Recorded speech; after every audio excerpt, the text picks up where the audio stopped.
Hello, it's Tom here with Digital Foundry, and joining me today is Eurogamer's Ian Higton. Hello, it's like the first ever Digital Foundry Eurogamer crossover episode. It's quite exciting, really. You know what they say about crossing the streams, right?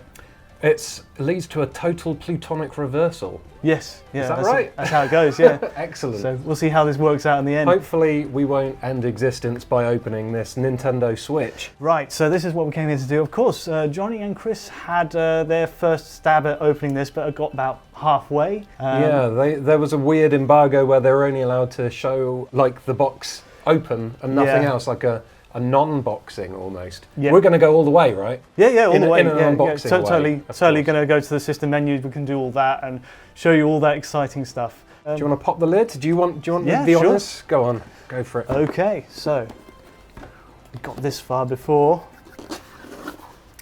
Okay, and there we go. Wow, look at that. So immediately I'm struck by kind of how small it is. Can I take one of these out? Look at that. Yeah. That is so mini, so wee. Look at him in his little packaging. Oh, it's really bright as well. Yeah, luminescent. Yeah, is it like a neon red or something? This is like my first time with touching the Switch and seeing it in person. Same here, yeah. So this is the, what was it called, the neon version? This is the one that sold out, you know. It sold out, did it? Yeah. So that's the full Switch. All right, let's put this back down and... I want to get them out the wrapping. They're so tiny, but they actually feel quite solid. Like, they don't feel... I thought maybe they'd feel a bit plasticky and brittle, but they actually, I don't know, they felt quite solid. I'm not... Can I grab this one again? The buttons are quite... They have a satisfying little click to them. Yeah. They're very small, these top ones. I wonder if people with larger hands might have a problem. Kind of reminds me of the DS. Basically, it's that sort of dimensions. Very small buttons, even compared to that. But it's definitely light as well, which is a good start. So I don't know about you, but I have a terrible habit of losing my TV remote control. Right. And that's about 3 to 4 times bigger than this. I'm instantly worried that one of these will be going down the back of my sofa and I won't find it ever. That's probably the only kind of criticism I can see size-wise with it. Yeah. Okay, let's get to the main course then. So, okay. There we go.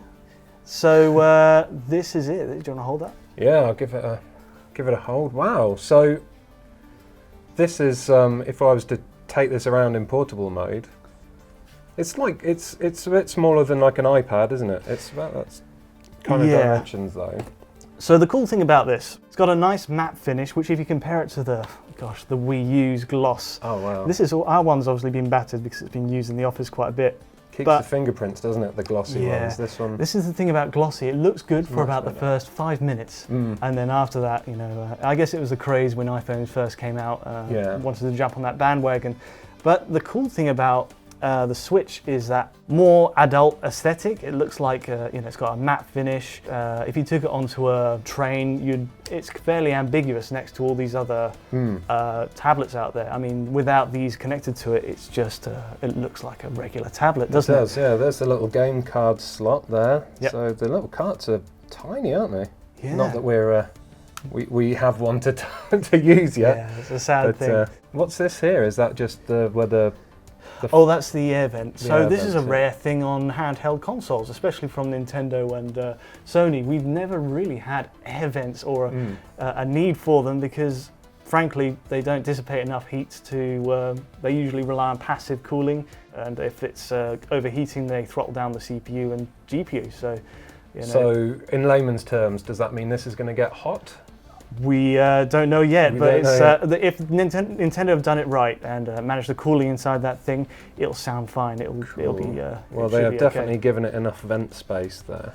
Speakers at the front, the two left and right. These tiny little bits here are the speakers. Okay.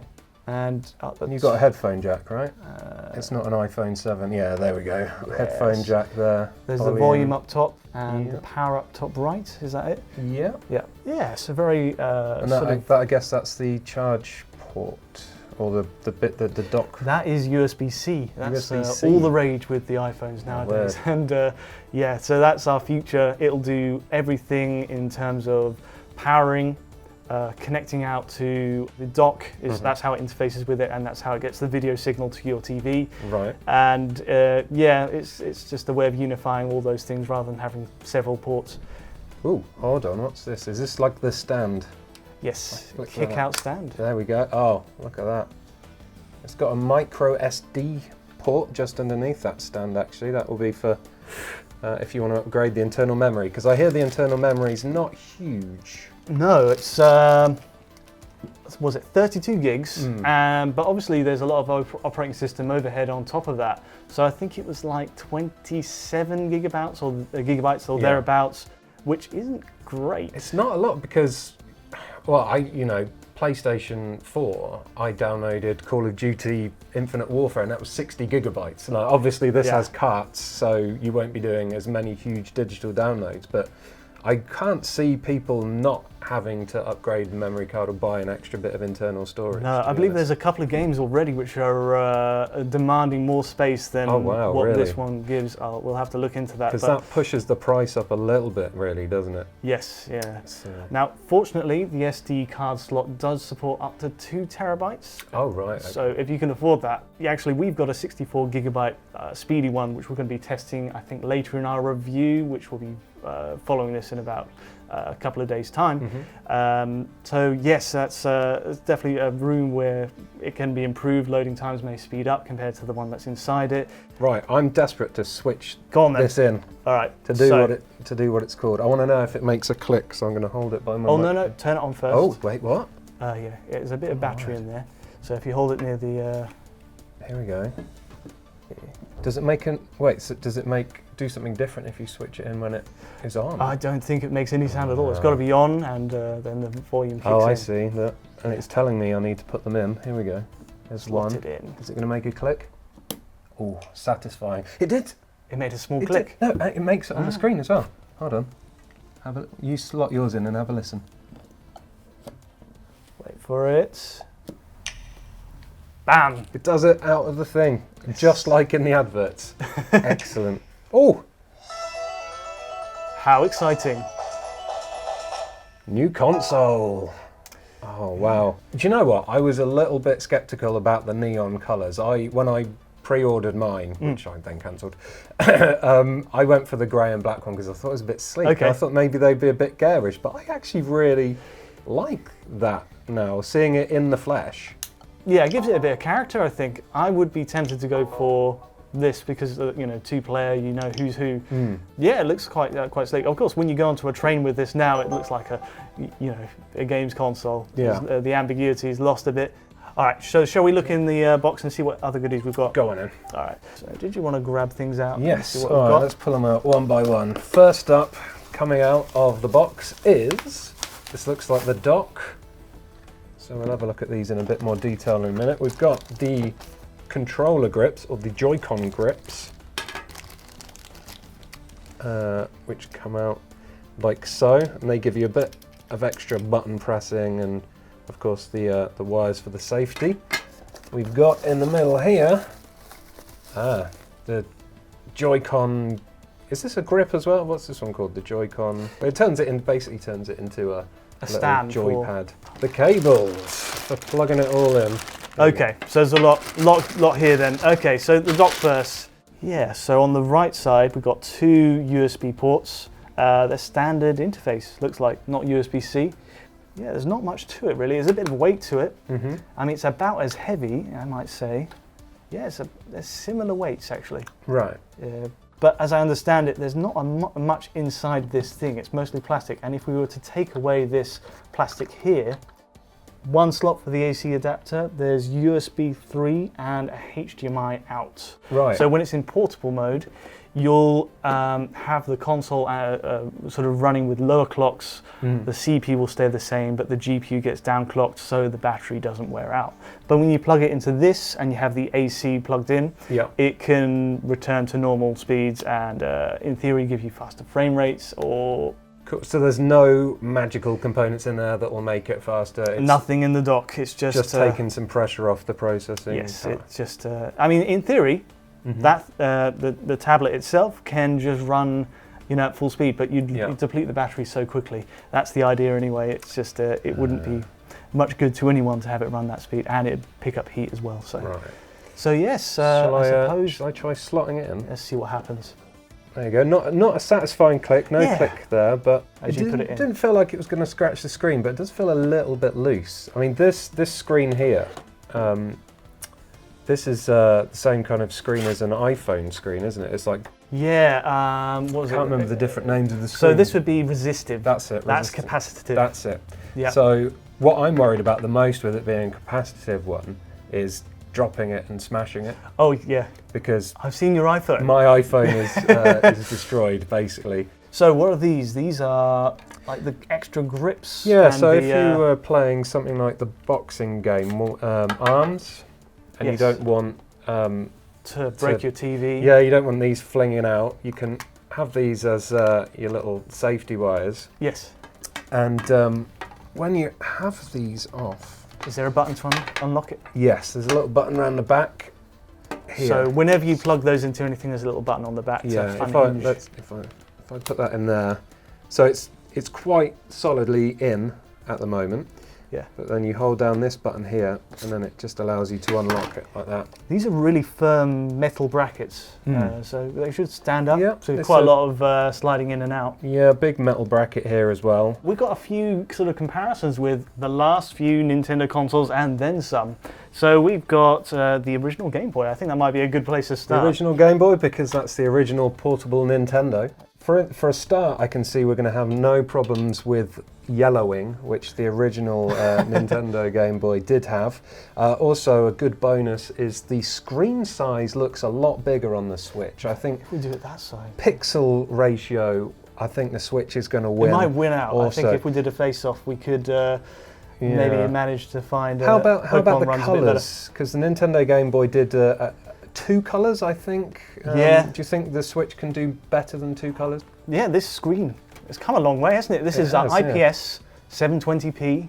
The original Game Boy. But maybe actually I was a bit wrong saying that this was the original handheld Nintendo, because of course there was the Nintendo Game & Watches, which were LCD screens, even older than the original Game Boy.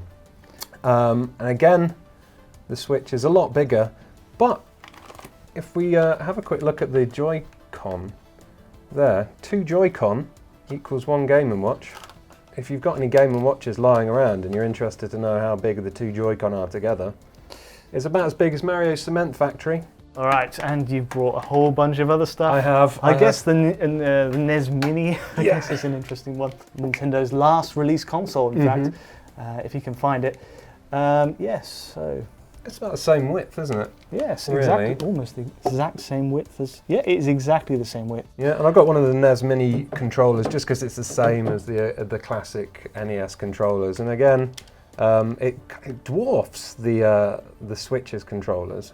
I think these probably a little bit more ergonomically designed than the jagged edges of the NES controller. Let's bump it up a little to the 3DS's. And that's the original. And this is the... My XL.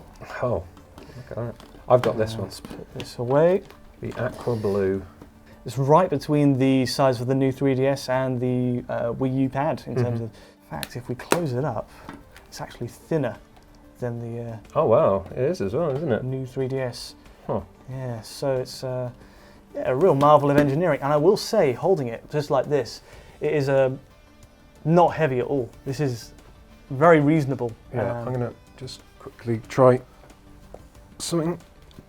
It fits in my pocket, all right. Yeah? You've got very baggy pockets though. I do have baggy pockets. I wouldn't want to carry it around in a pocket like that, but no, it does technically fit in a pocket. Let's plug it in and see what happens with the controls attached. And bosh! Nice. There we go. Okay, so we need to connect a TV. Did you want to do the honours and I'll see give if we it a can try. See if we can actually do this. So I think we have to do it with the controller unconnected. There we go. Right, so we don't have any games here, but we can at least go through the menus and see what's there ahead of Zelda, which I believe we'll be getting for launch. Okay, so this is moving from the Wii U sort of tiles, I guess, It's very minimalist, I suppose, without any software to use. We're going to have it that way. And let's have a look at the system settings. All right, the interesting stuff. Yeah. So what have we got? We got flight mode, not too useful here. That is neither. Brightness. Yeah, a lot of these seem to be just for when you've got it portable. Parental, no use. There's a day one update for when we do go online, and there it is, the 25.9 gigabytes. It's not going to hold up for too long, is it? No. There's us. You can delete your users, you can create Amiibos, you can have Amiibo functionality. Select TV resolution. Yeah, we have 480p, 720 and 1080. So those are our outputs. Oh, I've never had this before.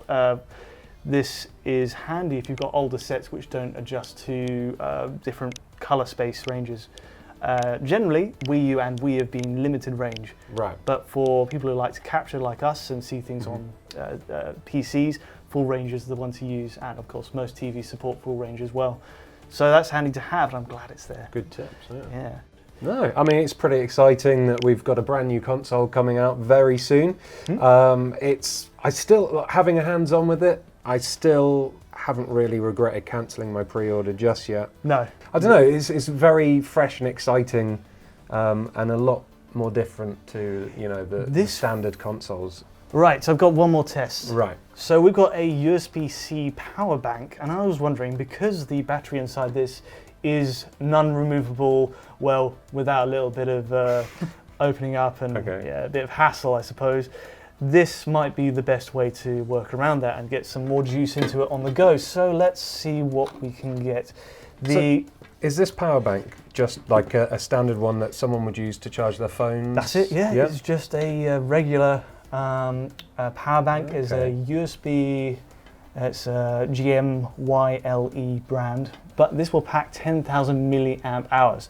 Now inside this, the Switch itself, it's got 4,310 milliamp hours, which will get you a fair bit. I think Nintendo has said 3 to 3.5 hours from this, you know. Doesn't hurt to have a bit of a backup though. No, it should be a good option. So let's get straight to it. This is a USB-C. You've got a standard USB there as well. See, the moment of truth. Okay.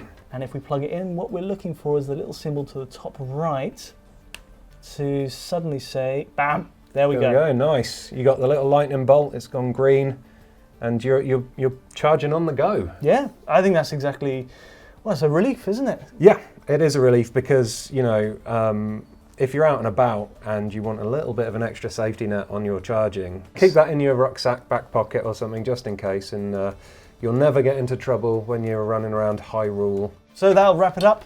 Thanks so much for joining me in. Yeah, you're welcome. Thank you very much for inviting me down to check out the Nintendo Switch. Yeah, it's been, it hasn't convinced you then to turn over your pre-order then? It hasn't convinced me to turn over my pre-order yet. It's made me want one more. Okay. But I'm still going to wait until there's a few more games on the market, I think. That's fair enough. Closer to Christmas, about the time Super Mario World Odyssey launches. That will be the time I take the leap. But I'm a lot more convinced that it might be quite successful now that I've actually touched it and seen the capability. All right, so let's wrap up. If you did like this video, do feel free to like and subscribe to Digital Foundry and, of course, Eurogamer.net. And, of course, if you have any comments on the Switch itself and your plans for when it releases and what you'd like to see in terms of Digital Foundry coverage, please let us know in the comments and I'll get back to you in our full review, which is coming out a little bit later. So stay tuned for that. But in the meantime, thanks so much for watching and see you soon. See ya.